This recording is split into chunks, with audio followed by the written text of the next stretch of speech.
do you guys remember in like Camp Rock where they're like whatever major release? No, I never watched Camp Rock. What the hell is You Camp never Rock? watched Camp Hello, and Rock? welcome to the Point in Progress podcast, episode 27, your one-stop shop for news, recommendations, and some spicy takes. Join 5 friends across 3 time zones and 2 countries every week as we discuss all things that we love and while still thinking critically about them. Hello, tonight I am your host, Mario Rivera.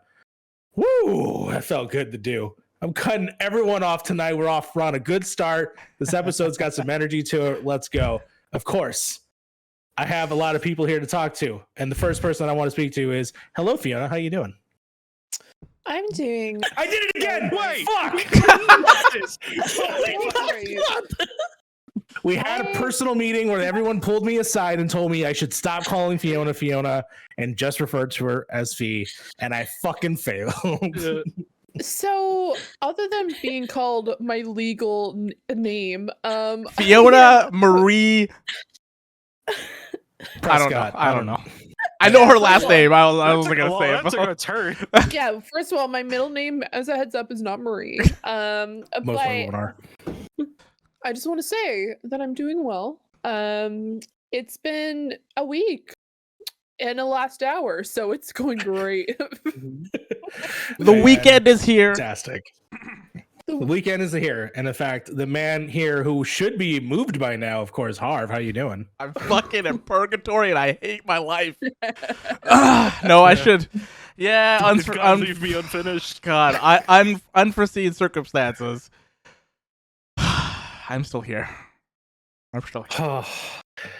And of course, the ringleaders of measuring foreheads, starting with Sly. How are you? Can't get over the fact that none of y'all have seen the classic DCOM Camp Rock. No. What? I only know Demi Lovato from those photos she posted on the internet. That is all I know of Demi Lovato. They. Oh, They. my bad. Yes, they. Frank, how big is your forehead? Camp Rock rocks. It is this big right here. Actually, I got a nice little. It's probably right there. You're lifting it way past your hairline. You're adding a little. I got about You're adding a little you know girth, what? little girth in the nose. It's. We do it the old-fashioned way. We take what it is and round it up by 2. So it's like 17. Okay, fair enough. And of course, this is your wonderful panel of people that we get to talk some fun things today. And today, we did want to talk about some changes possibly happening to the show. So we're gonna do a little housekeeping real up front. We will no longer be posting full podcasts on the YouTube. Pretty much, we're gonna just be posting out segments. Granted, we have now limited to 2 segments. This front half, which of course has always been what we've been watching, what we've been playing. We kind of get through this segment and rush through it a little bit, or we end up speaking a little bit long and it takes time. So we actually really just want to build out this segment a little bit better and actually have some room to breathe so that we can enjoy and talk about the things that we love playing and think critically about them. So this is definitely going to improve this front section of the show itself. And of course, the part of the show that I think that we do a lot of our talking in, which of course is our patch notes section, where we love talking about the news and really deep diving there. And so this definitely change of the format is going to improve the show overall. And I think this is definitely a wonderful step into the future of what Point in Progress is. So I wanted to bring that up right up front. Also want to point out that for our second show that we have going on, of course, Fantasy in Progress. Or is it Fantasy in Progress or Point in Fantasy? Because I know that Fantasy in Progress. Down. Fantasy in Progress. So it's different in the script and it screwed me over. It's skipping this week and they'll return obviously next week, given that fact that Harv is moving and so many moving parts for that project. We got a lot of stuff going on this week. This week has been a week. Yeah, definitely has Been a week. Of course, at the end of the show tonight, Harv will be streaming New World, which of course is the new Amazon game. We'll see how that goes. I've not seen a lick of this game. I've actually never seen any footage so far yet. So I might stop by and watch a little bit in the chat. So definitely check that out. And I also want to say, I finally can reveal something. I am in fact working contract with TechRaptor.net, and I'm doing videos for them over at their YouTube channel. Formerly of obviously Dual Shockers. This is now my new place of home where I will be doing some videos. I have a cat screaming at me. So my first video is already out. So if you want to watch it, it is how Life is Strange True Colors gets Asian American representation rights. And it was written by the fantastic writer over there, Robert at TechRaptor. So please, it is available on our YouTube channel at TechRaptor TV, I believe it is, or TechRaptor Net. That's the YouTube channel. And that is pretty much catching up with the housekeeping. So let's actually move on to the first major segment of the show, which of course is the checkpoint, where we get to talk about all the things we love. So assert your dominance. Scream at the cat, Mario. I'm definitely asserting my dominance. Thank you so much. Who has a cursor in the middle of my notes? Someone's. Oh, I see that. Yes. It's probably Fiona? me. No, it's not me. Fiona, what have you been playing since watching? I want to know. Okay, well, today and the majority of the Harv, week I has swear been to God. consumed by Final Fantasy 14. I've been getting through the expansion that we've been working on, which is Stormblood. I don't have very nice words about it currently, mostly because I dealt with a fight that took way longer than it should have because your girl tunnel vision sometimes, and so yeah, probably a low point in this MMO for me. I'm not gonna lie. I think that's the first time I've ever seen you rage quit Final Fantasy 14. I think that's the first time you've ever seen me rage out at a game. Yeah. You've raged out at GTA before. We've had some Not shitty that. moments in GTA. I don't think you've seen me go that far. Yeah. I was like, I went off and then I walked away from my computer for a good solid hour. So I was just like, I can't.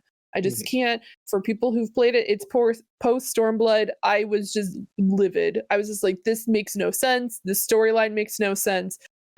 It was getting back to me because, like, honestly, my least favorite expansion yet. I'm not gonna lie.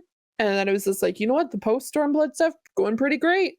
And then that fight happened, and I'm like, everything is shattered. I am not looking at this game anymore. I need to walk away. So yeah, there's that. I've also been watching a very classic show called Gilmore Girls, mostly because it's like fall season, and so people just enjoy watching that show.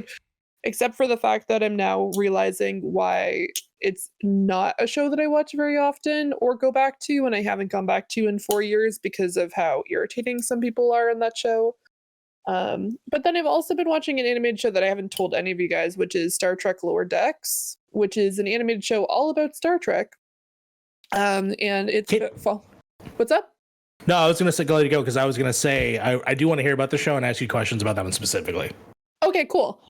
So it's about 4 ensign that are on the lower deck. For people who are not Star Trek fans, that means that they're essentially like the first tier, the lowest tier. They like usually when we see Star Trek characters, they're always like the captain, the first like number 1, or the head of the security department. We never really get to see the people who are like instantly killed the second that they enter a foreign planet, because as the Star Trek fans knows, those are usually the very first people that get shot and murked the second that they enter like a planet that's just like, oh, it's hostile, and then it's just like, well, bam, and then it's always the ensign that have no names that always get like murdered. But in this case, it really highlights these particular characters and like what ensigns have to do, but also in a comedy sense.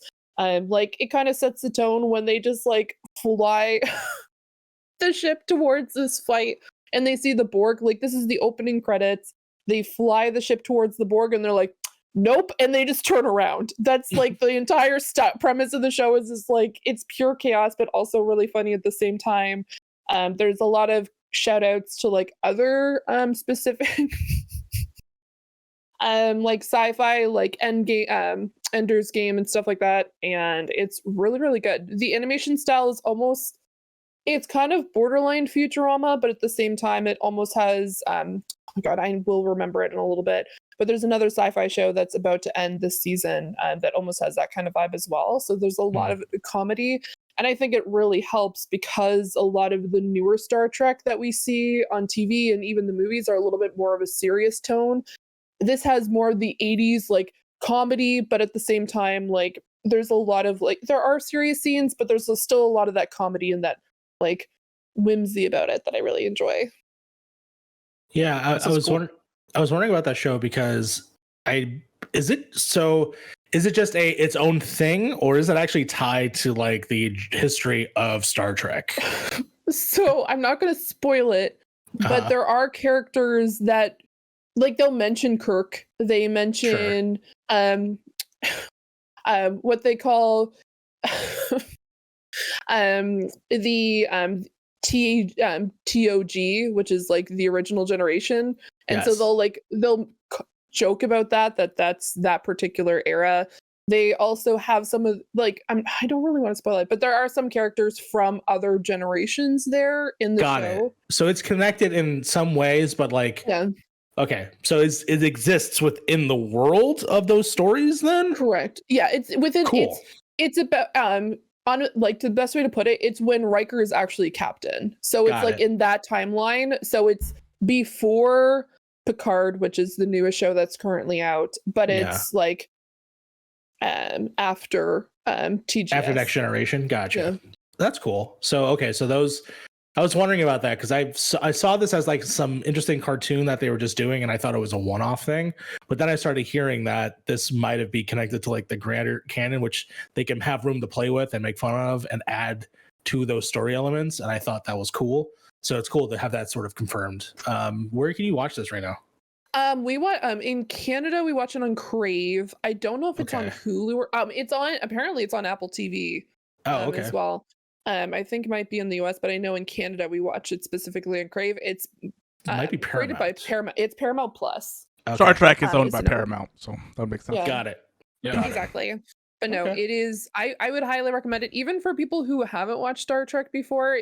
There are going to be obviously some shout outs that you might not understand, but if you're looking for a sci-fi comedy show, it is really, really good. And the missions that they go on are absolutely bonkers. Like the main characters are they call him Boimer. He is one of the ensigns. We have Beckett, who you find out early on she has a connection to some of the higher tier crew members of the ship, and I really like it because that's something I miss about the newer Star Trek is the older versions. Like at the beginning of the episode, here's a storyline, here's the crazy thing that's about to happen. They have to go through it.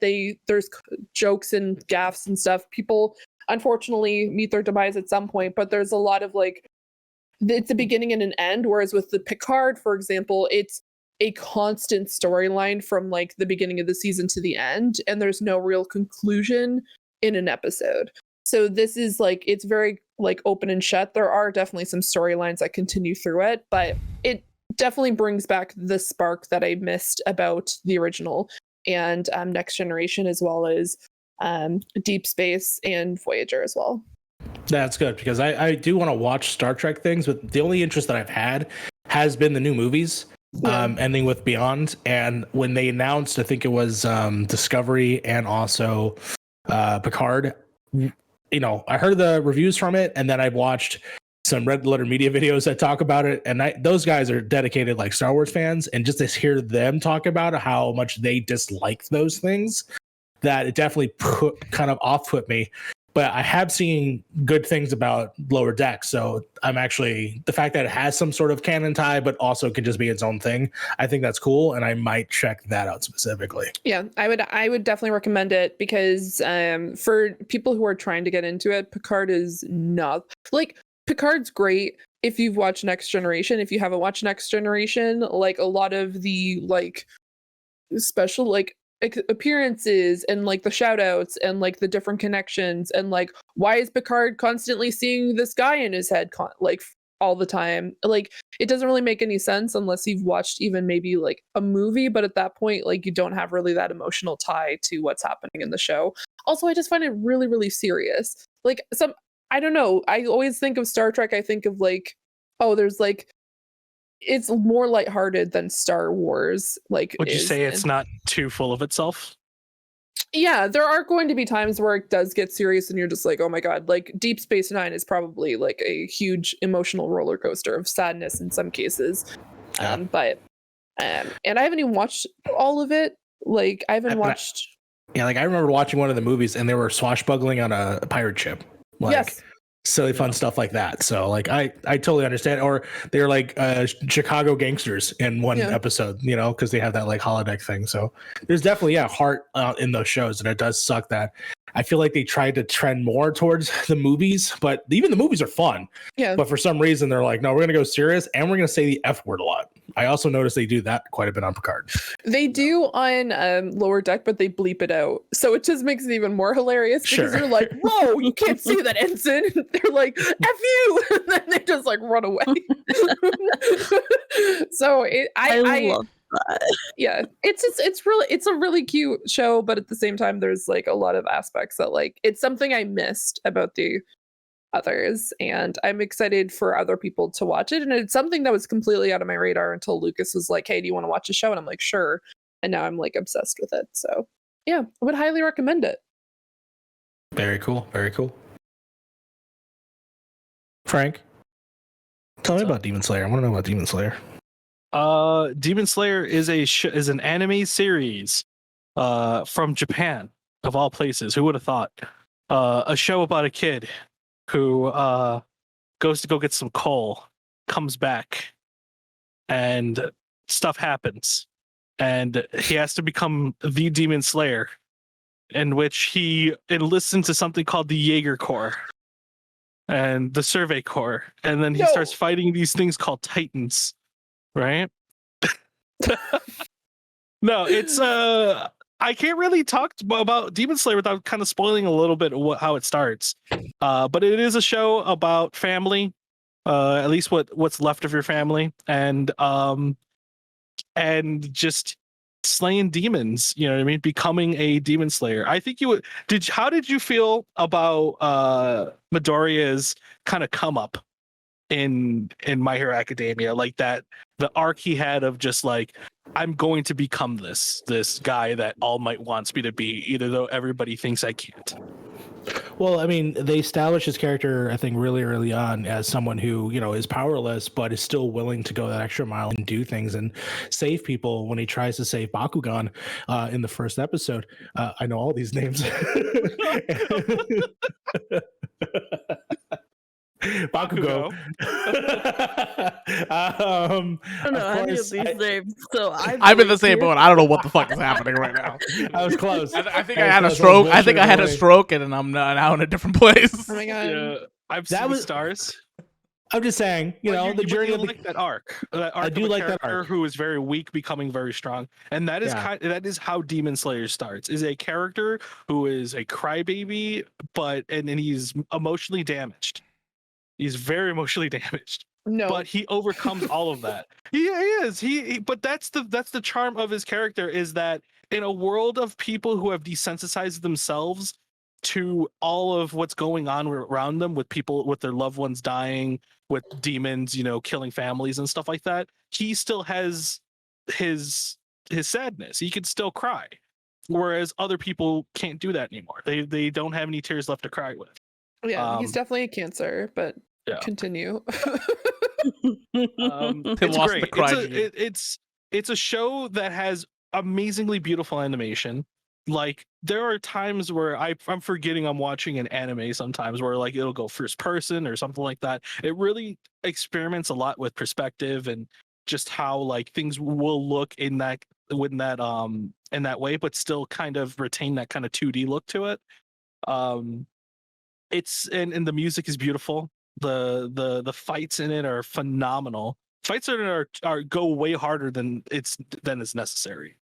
Those fights are amazingly well done. But I mean, if you have a Netflix subscription, 100%. I know we don't really talk too much on anime here, and just because anime is kind of one of those things where like you either really like anime or you don't. But like, you know, hopefully in the future we'll have something where we can talk more about anime in depth. Every episode.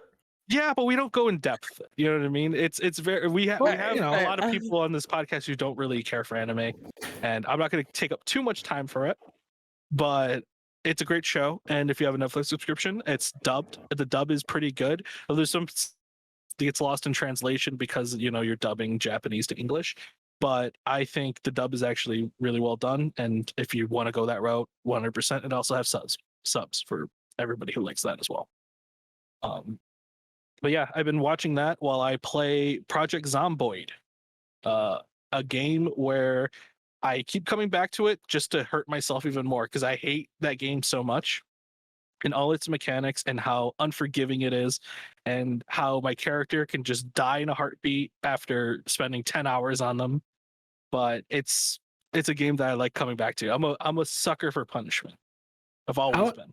How have you heard of this game? Because I know that you just randomly, or I saw we're just playing it. Is it an indie game? Like, what's going on with that? So while I was just browsing through YouTube, and shout out to this YouTube creator, his name is Amphibious Amphibian, or something. I'll find out the name. It's Okay. Amphibious Amphibian, I think his name is, and he does a series where he plays a lot of these kind of simulator type games where you have to like care for your character. It's kind of like a Sims game almost, but like way more hardcore.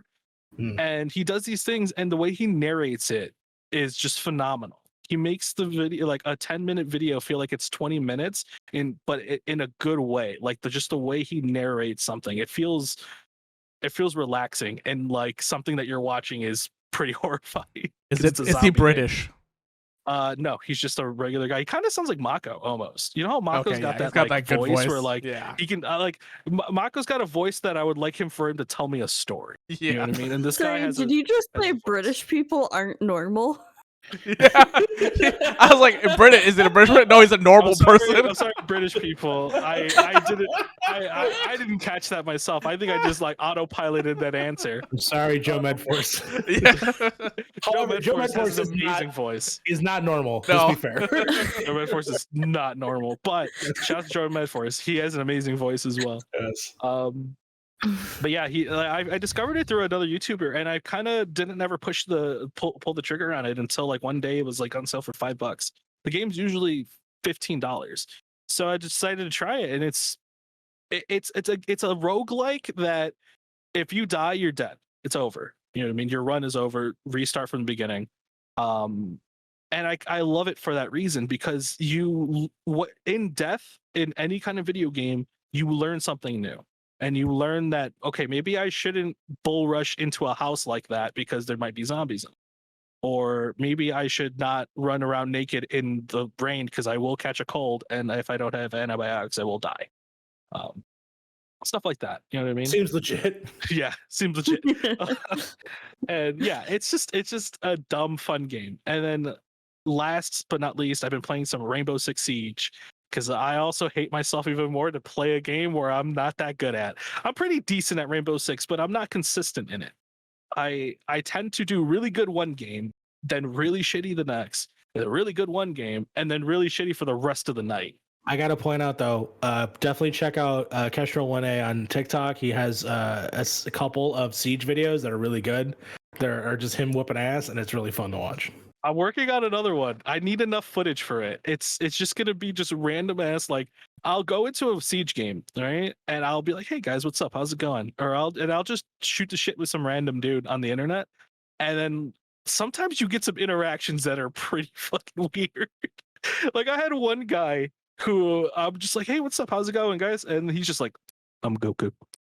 I'm like, all right, dude, can you prove you're Goku? You just start screaming to the microphone.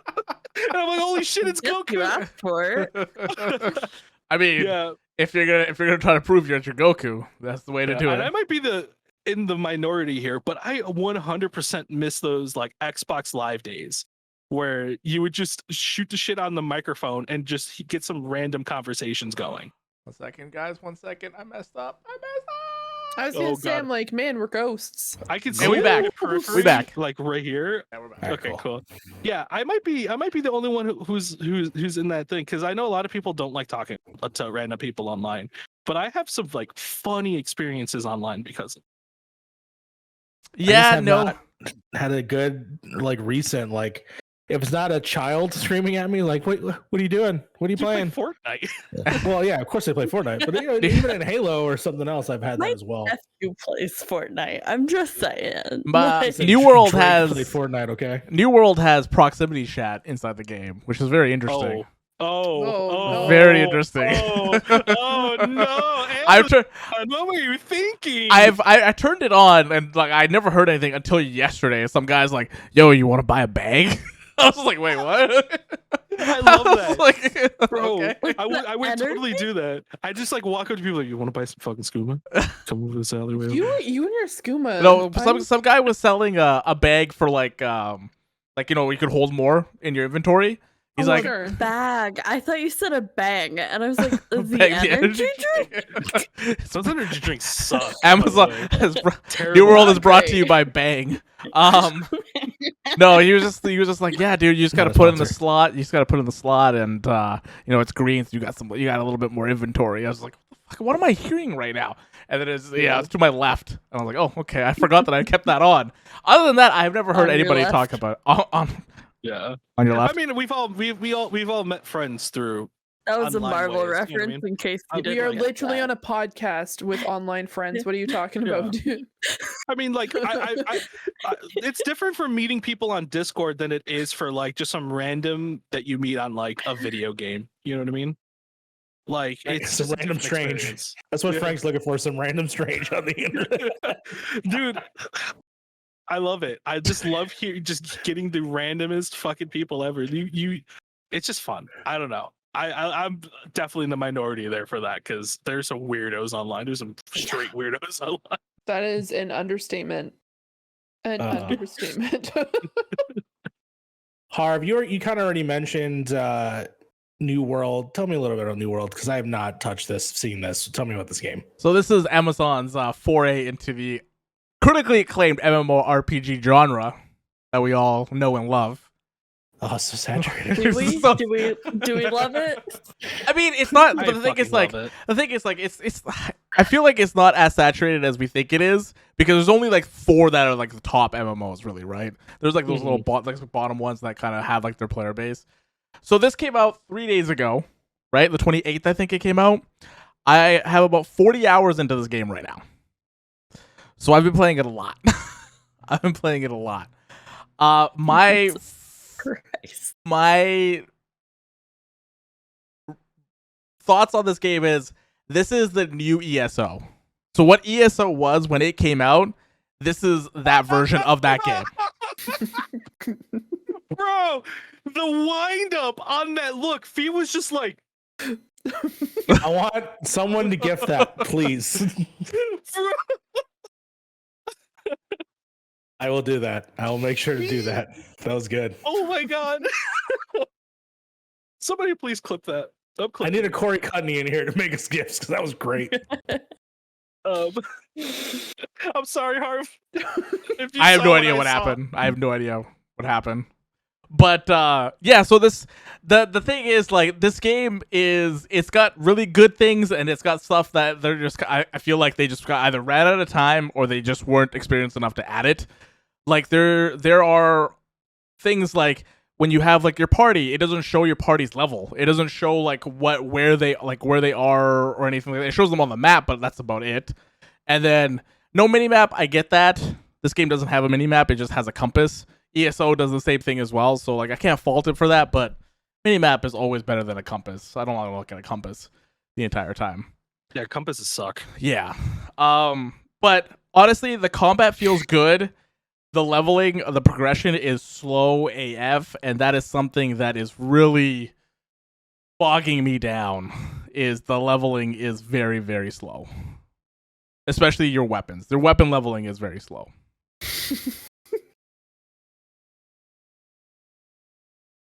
But So, I know I've heard this too from another person playing this as well, that the leveling is mostly like slow. I don't mind the like your player leveling. It's the more of like the weapon leveling is very, very slow. Because in this game you could pick any weapon and you could just roll with it, and you can respec pretty much anytime you want as well. So you can just kind of change your build on the fly, which is kind of nice. One of my favorite things in this game is the crafting and the gathering and stuff. I feel like there's a big dichotomy between leveling up your weapon and then leveling up your crafting and gathering, which is like crazy good. Like it's fast, like it's a good speed. But then when you go to your weapon leveling, it's like very, very slow. and it feels very like it's like fighting itself. How you level up your stuff. The world is the graphics are really good. The world is beautiful. The only thing is like I don't know where this game goes. I saw a war happen today for PvP. There was what's that look? Oh, you said a war was happening and I was concerned. So the whole thing is like you have 3 different. I have to clarify real quick. I was laughing at the clip of Feet's face. I was not laughing at the war. The war is always happening. War is always in New World. So there's 3 factions. So they have the faction system in this game. There's purple, green, and yellow. It's like fucking Pokemon Go, pretty much. And you can take over other people's settlements. So you have to go to war to take it over. So it's either like purple versus green or whatever it is. And it's PvP. It's 50 versus 50. And watching the chaos and how unbalanced it is, I was just like, this does not interest me at all. Because this game was a PvP game. Too many people. It's like even 25 would have been fine, honestly. 50 seems so much. It seems way too much. But I got a question for you on this game, actually. Before I say that, I just want to give a shout out to Cheesy Man Dan. Shout out Cheesy Man Dan. He's finally owning his first toaster. He got his first toaster with his house. Congratulations. What, it came with the house? Yeah, remember we were talking about it. He's a toast guy now. Yeah. Yeah, he's never had a toaster apparently. Yeah, wait, he's never had cheese on toast before? No, he's probably had cheese on toast before. But I mean, you could put cheese on toast in a pan if you want. Okay. Anyway, my question to you is: you were telling me when I was talking to you about New World that the end game is kind of shallow and there's not really anything there. Do you think the way they're balancing and making the leveling system and everything like that because they don't really have a plan for that? Or I honestly they want to stopgap you a little bit. I honestly don't think they have a plan because this game was PvP centric. It was entirely PvP until maybe a year and a half ago or a year ago, and they started putting PvE elements into the game. Like this game was a PvP game, so that pivot I think kind of hindered them from making any kind of end game content. Yeah, so this was a PvP game first before an MMO. Really. Yeah, it was a full loot PvP game. So every time you killed somebody, you took all their loot. Damn, son, this is RuneScape. Yeah, the person that died, the person that died lost the gear that they were in. That's tragic. Yeah, that's like killing Sauron and just being able to wear all that sweet ass armor. Yeah, and then he's just in the fetal position on the ground. Jesus Christ, that's tragic. How do you initiate PvP? Can I just go up to somebody and just start like? So as long as they're flagged for PvP, you can attack them. So you have to be flagged. So you have to turn on PvP if you want the PvP. Yeah. And if you don't turn on PvP, do you get like a good experience out of it, or is PvP really kind of necessary to keep it going? PvP has some like not a unique, but you can level a little bit quicker with PvP, I think, or you get something else with PvP. I don't like PvP in these games at all. I don't like factions. I just see Frank butt ass naked running up to people and like, I'm gonna fight you for your loot. I will. I'm that guy. Fight them. With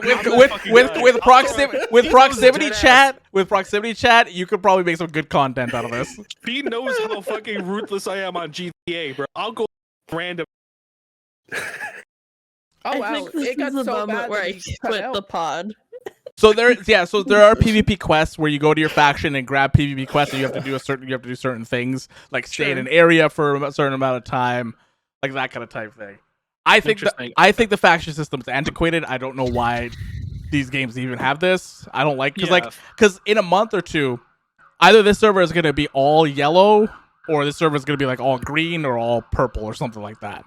Yeah, the friend I was talking about, he was telling me that they're gonna allow a free like transfer. Yeah, this is only for the initial. For the initial one. Yeah. But all in all, like I'm having fun mainly just because I'm just doing shit myself.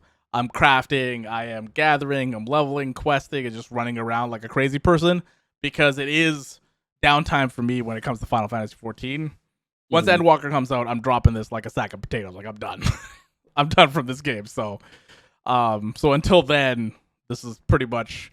I want to try to get to max level because I want to because I'm going to be putting out a video on Wednesday next week on my channel on this game, and I do want to go max level in this game. I do want to do max level and see what that experience is. What the end game actually has. Yeah. And I want to do dungeons as well because dungeons seem like they're neat, but they seem like very chaotic. Where just like healing in this game is broken, so everybody can just have a healing staff and and another weapon, and you don't actually need a dedicated healer. Everybody just heals themselves. It's very weird. Mm-hmm. But yeah, that's my initial thoughts so far. It's good. But are you enjoying it? I'm enjoying my time in it, yes, as a thing where I could just put a podcast or something on in the back. This leads right into The Crown. I've been watching The Crown. I've been watching that show while I'm playing this game. That's really what this game is.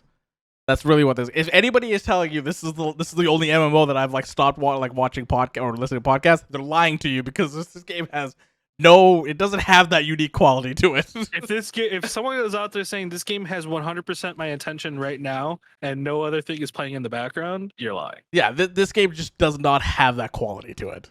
It just doesn't. Wow. Yeah. But ruthless. I've been watching The Crown. Crown's a very good show. I'm on the Diana series right now where she comes into the show. She is scary, very scary, because she is exactly what she looks like in real life with at that age, and I was like, what the fuck? What happened? How did they get this person? You fakes, man. Embryos. Just let you know. Yeah. Embryos. Diana's back, guys. Oh my God. But no, I'm enjoying that show. I'm really, really enjoying it, and it got me more hyped up because they announced the next season that's coming out in November, which is gonna be a new queen and new Diana and everything. So yeah, I'm excited. Yeah, I'm very pumped. Very awesome. Sly, you got some comics to talk about, and specifically the new Avengers. I want to hear all about this. Yeah, so I've been very busy this week working on exciting things that we can't talk about, but I have been reading a lot of comics, and I usually I don't know, since I'm just kind of starting to get it really into the Marvel comics, I've been doing mostly limited runs, miniseries, that kind of thing, but the only comics that have Echo that I hadn't read yet was the new Avengers run. And so I'm going through that. I want to make sure I'm all done with that before the Hawkeye show for sure. And I'm really enjoying it. I jumped into it knowing that I wouldn't have the full perspective of the event previous to it. And there's a little bit references, but it's mostly explained, what's going on with the world where you start. But yeah, it's really fun. You get to see Cap and Tony for sure. They're kind of spearheading this, but you also get to see a bunch of other characters that are just vibing and having a good time. I'm really enjoying it. Yeah, I don't know. Mario, have you read this one? I read the one leading with Loki, with Miss America and stuff like that. Is this the 4 when they were first started with both Hulkling and Wiccan? Is it, or is this even before this then? is. No, that's Young Avengers. I am so sorry. Oh yeah. This is New Avengers. Got it. So it's there's a big event with Scarlet Witch. A couple people died. House of The M. Avengers disbanded. Got it. Right after House of M. Okay. So it's Spider-Woman, Spider-Man. Who else? Oh gosh, I just started this. Is it Luke Cage, Wolverine, something like that? Luke Cage, Wolverine. Okay. Yeah. Is it Bendis Miss writing Marvel. this? Is that the person writing it? Mm-hmm. Yeah, it's a Got it. Bendis comic. Yeah. So. Yeah, him at the reins. Yeah, I'm really enjoying it. I like the art, of course, and the story's been fun. I just got to when Echo's first in it. I'm excited to see more of her, and yeah, it's one of my friends made a comment that I was a huge Hawkeye fan on a show earlier this week, and I was like, I guess I am. But I've always like I'm just a huge Echo fan, and so like I love it. But I've also been reading a lot of Hawkeye lately, so I'm like, I guess I'm a Hawkeye fan. It's tangentially related. We'll get there. Yeah, and then I've also been watching a lot of Leverage, which is great. I'm in the middle of season 2. It's excellent. It has everything I could ever love in a show. So I'm just vibing. But yeah. Okay. That's what I've been up to. Yeah, not a problem. Oh, I've been watching quite a bit. I've managed to watch the entirety of 2 seasons of a show and a whole other show, like entirely. And we'll get into these are 2 Netflix joints. I'm actually gonna start with Sex Education because I think Frank can join me on this one. I heard this show from him specifically. He's brought it up to me about the sort of like coming of age story that is about sex education in the school. However, he didn't fucking tell me that this is like such an 80s show because it's no, every fucking music drop is from the 80s. This premise is an 80s premise. Like everything on this show is like this would have existed then. Like this is something that definitely would have been if we had HBO or those kind of networks in the 80s. This would have totally, because this is like Porky's. This is Ski School, like Hot Dog. Like this is all those movies. But basically, it definitely pays homages to a lot of those. 100%. Yeah. Like it pays homage to those like high school. Like. That one teen movies shit like that, yeah. Breakfast Club, definitely 16 Candles, Pretty in Pink. It's 100% within those realms. Even it does mix in a little 90s stuff, like She's All That. And it's not base present, right? Is it in the past? Present. Oh, it is present. That's why I found it interesting, because whatever I saw was present, but when you watch the show and you listen to the music, and the music choices are specific and definitely are like, okay, they're layering them in throughout the story. There's what are called needle drops throughout every episode that are both reflective of the characters as well as propelling the story, which I really love. Not so much just because like it's 80s for 80s sake, because it's not an 80s show, but it's definitely something that could have existed then. And they do it such a great job of telling these stories and giving honest depictions of people having problems. Every episode begins with someone having sex, and there's usually a conflict that arises from that. And then the show goes in depth with those characters as well as the A-B plot throughout the story, which is usually a boy is in love with a girl. That's the general gist of the show. But it has some honest and wonderful things with friendship with his main friend, Eric.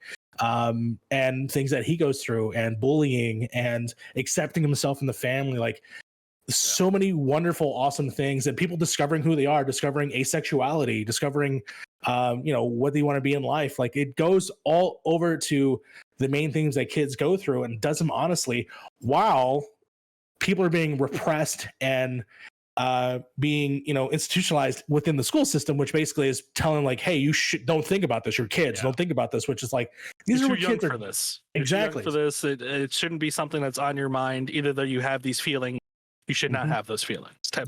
Shit that we actually grew up with as kids. Yes. I mean, I did, at least through like CPS and stuff like that. I live in a very conservative family.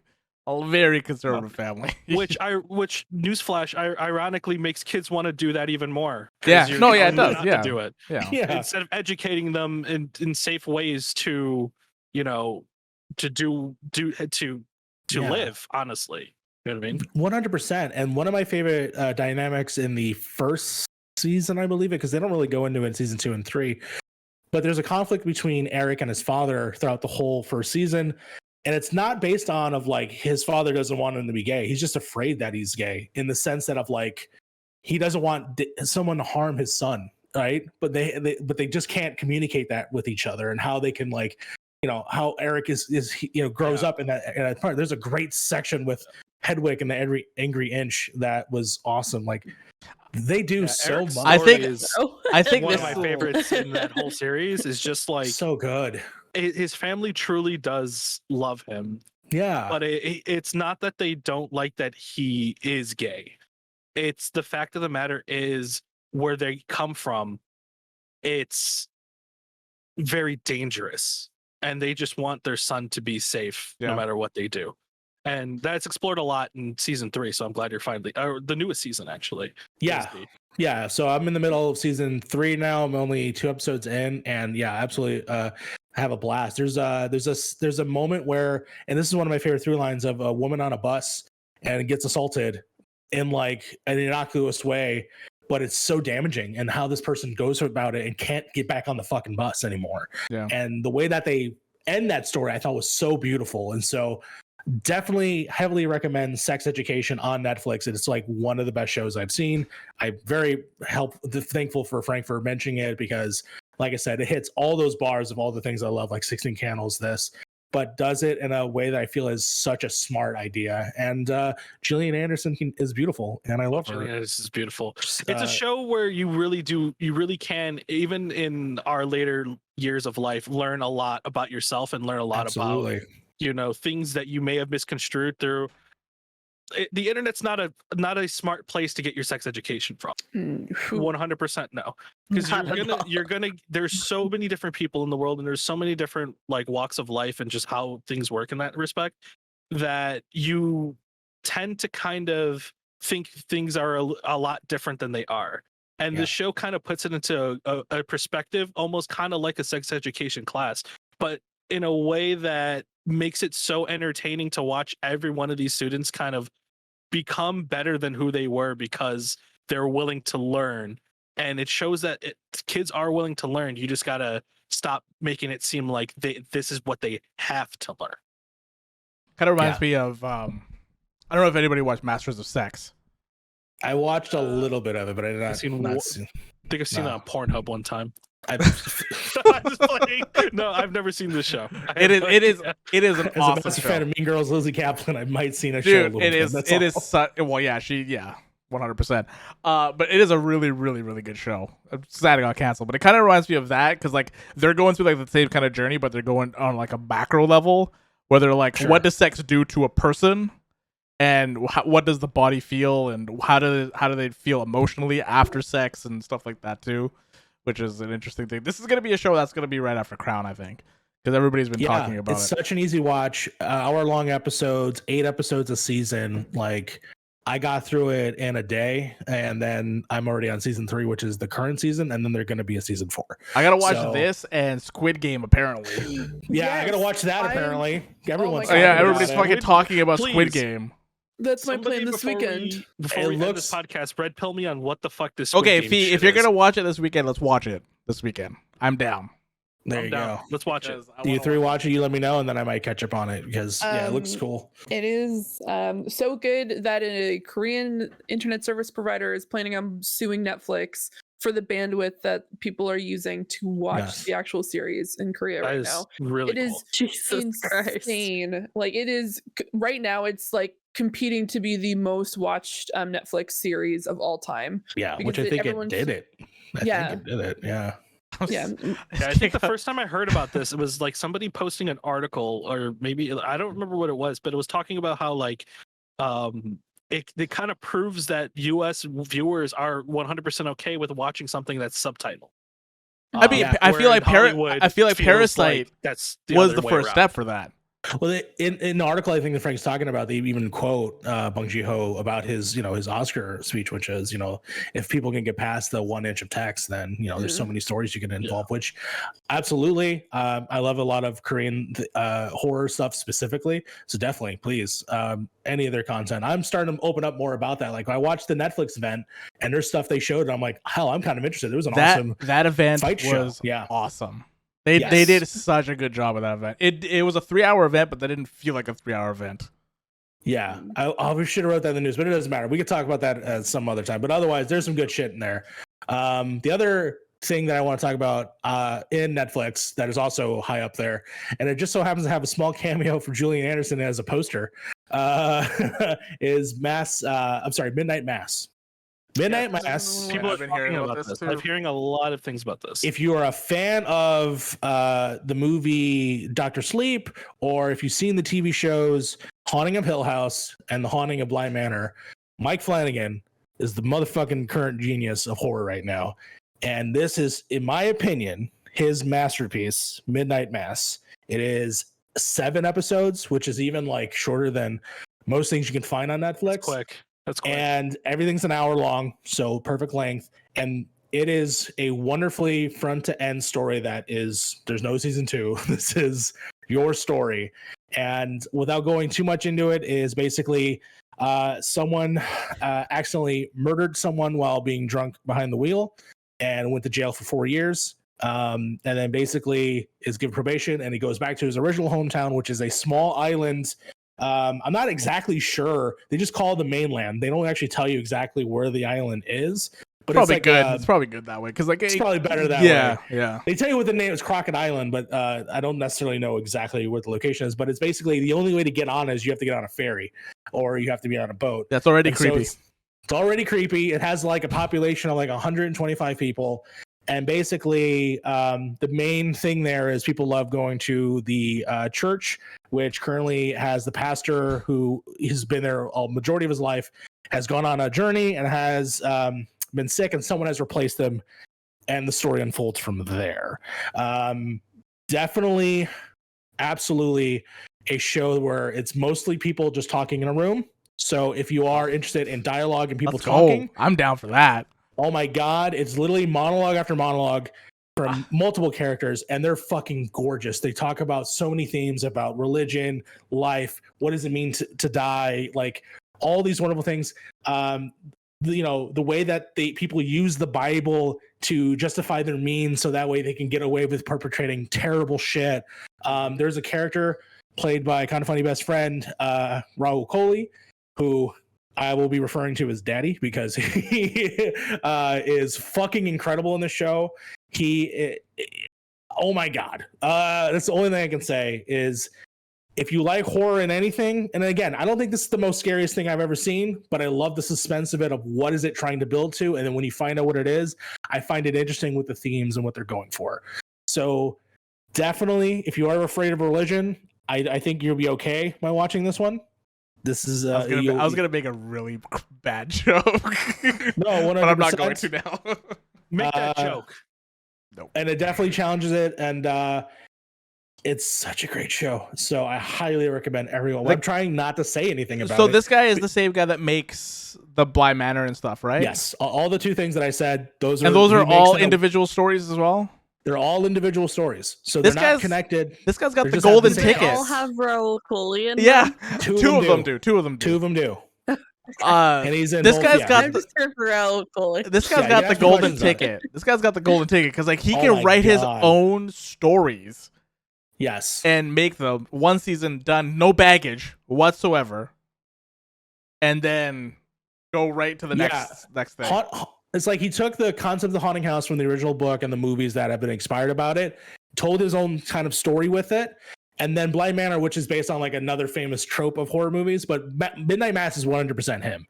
It is actually something that has literally been hinted at in his very first film, which was a movie called Hush, where a female death character who has written a book called Midnight Mass. And That is also one of the best episodes of Buffy the Vampire Slayer. it is also a fantastic episode of Buffy the Vampire Slayer. It's also that book appears in Gerald's Game, which was also cool, which is also another movie he did, which is an adaptation of Stephen King book. That is also a fantastic film. Definitely check that out. But he definitely has this, like, I would call it the Kevin Smith effect, where he will take his cast of characters of people and you will see them in other roles in other films. Like very much like an actor that has portrayed one specific character is a totally different character and, you know, has totally different motivations. And and they do so many interesting things. So I'm going to go ahead and just say, I recommend watch Haunting of Hill House on Netflix. It's another 8-episode banger. Bly Manor, lesbian story. Fucking awesome. Love it. And the third one, of course, is Midnight Mass. Has I mean, it's so many wonderful perfect things. time. It's the perfect time. Perfect. So, like, everybody's talking about that, and like Yeah. I've been a little interested, but what really sold me is you said it's like a play, and Yes. I need more stories like this. It's definitely like, a play. Hot take: Thor, the first movie, it's just a play. It is a And play. once you look at it like that, it's a great film. If you're like, this is a play. I need more of that kind of content in my life. I want to sit down and watch something and go, this is just a play. That's what I want in my life. Yeah, definitely. I would check out. You can watch all three of them. They're all plays, as far as I'm concerned, because it's just characters being grounded and are just so wonderful. So definitely watch all that. And the last thing I'll talk about, obviously, is I did see Venom 2. I have somehow recanted my original statement on Venom 1, where I've now thought that it's just okay. I think that this one's better than okay. Venom 2 is, in my opinion, fun. It is. If you don't take it too seriously and you just totally forget any continuity whatsoever from comic books, then you're gonna have a good time. It's literally just a rom-com with Eddie Brock and Venom, and it's fucking funny, and it's really good in that aspect. Carnage, he does Carnage things. He causes carnage. It's fucking awesome. They don't explain shit, which is fine. You don't have to. You're not worrying about it because it just moves on to the next thing in a moment's notice. There's a scene where Venom's in a rave because people talked about that, and there's a great monologue that he gives in that scene. That's all I'm going to say. But yeah, the post-credit scene is definitely going to make people either happy or angry. And yeah, we'll see how that goes. I already told Frank what that was, and it's already posted on like TikTok. You can find it. It's not that hard. But yeah, that's what I have been watching. Sex Education. I also want to say today Seinfeld is on Netflix. It's officially on Netflix. It's been on Netflix like almost a week at this point. No, today was the first day. Not for Really? Canada. Yeah. Wow. I'm surprised. I seen the ad. I think the ad has been. Then because I opened up Netflix earlier today to like watch something. I can't remember what the hell I was Yeah, watching. it came out like, today. Yeah, it was like the first thing that came up. Yeah. Yeah, I And, just got a notification for it. Yeah. Fuck yeah. Wow. I'm going to binge the shit out of that show. I can't wait. I was having a lot of fun watching it when we were watching the first season. Like, I Yeah. thought it was really good. Now I don't have to, we can just watch it on Netflix now. There you go. Wow. True. And like that, we are finally done with the checkpoint.